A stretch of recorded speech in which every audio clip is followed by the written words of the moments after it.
Hey everyone, welcome to Logan's Mosh Pit. Glad to have you here. Do me a favor and please subscribe if you haven't already.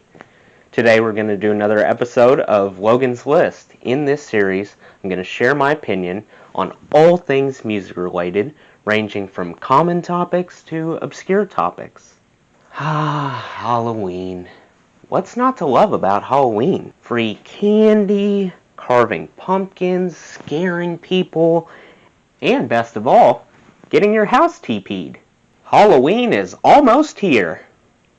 So I wanted to describe some different costumes I've worn on Halloween throughout the years.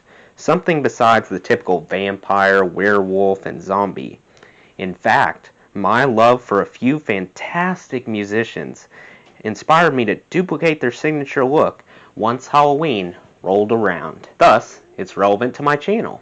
I'll tell you who my costume was based on, when I wore it, and what it looked like. I don't want to brag, but they were all spooktacular, if I do say so myself. By the way, there will be some cards coming up in the top right corner of your screen that will let you see what most of my costumes looked like. Be on the lookout for those. First, Michael Jackson. I dressed up as the King of Pop in 2009, the same year he passed away. Even though I lost pics of it since then, I still remember the costume vividly.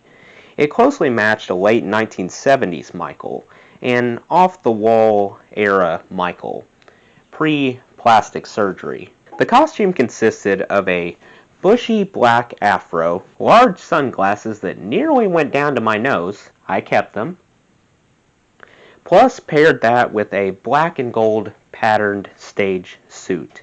Seemed like the suit was rather reminiscent of what MJ wore during his Dangerous tour. Of course, I completed the get-up with white socks, Billie Jean-esque inky black shoes, and, of course, Mr. Moonwalker's calling card, one white glimmering glove. I actually entered a local costume contest while wearing this. Sadly, I got second place. It's fine, I'm over it. I'm not upset anymore. Second place? Are you serious? Oh, this sucks! No! Next, Axel Rose, the lead singer of Guns N' Roses. I went all out here. I enjoyed being Axel so much that I did back-to-back costumes. 2019 and 2020.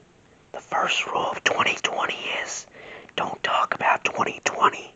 Anyway, both outfits featured a fiery red wig that fell halfway down my back, a ruby red bandana tied on top, stealthy sunglasses, a great Guns N' Roses t-shirt based on Appetite for Destruction, a spiked bracelet, leather jacket, leather pants, leather gloves, and leather boots.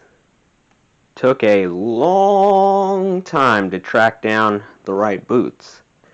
Whew, let me tell you, all this leather made me sweat like a porcupine in a balloon factory. I was covered in sweat. In addition, I purchased 5 authentic, temporary Axel tattoos. 2 on my left arm, and 3 on my right arm. I studied the placement very carefully. I think I nailed it.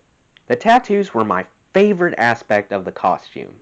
I wore them the day after too because I loved the way they looked. The only difference between my 2019 Axel and my 2020 Axel was in 2019 I shaved my goatee to look more like him. The following year I was like, nah, not gonna happen. That's too excessive.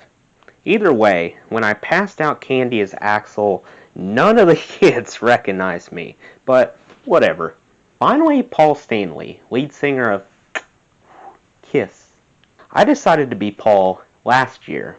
I donned a dark curly wig, couldn't see a thing through it.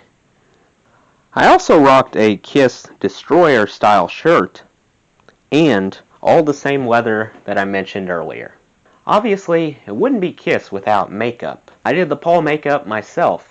It was a lot harder than I expected. I spent about an hour doing it. I pulled up a reference pic and placed it next to the bathroom mirror.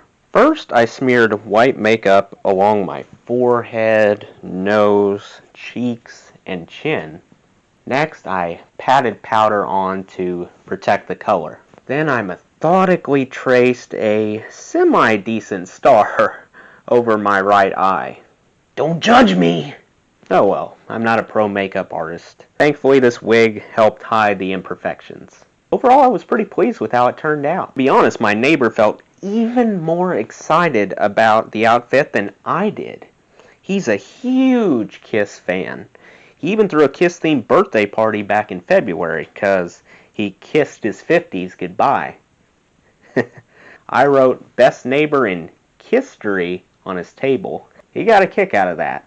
Collectively, if these extraordinary experiences taught me anything, it's that dressing up as a person is much more fun than dressing up as a monster. Well, that's it. Who should I be this year? Leave your ideas in the comments. That does it for today's video, guys. I hope you enjoyed. Make sure to like, comment, and subscribe if you haven't already. I really appreciate the support. I'll see you next time. Till then, rock on.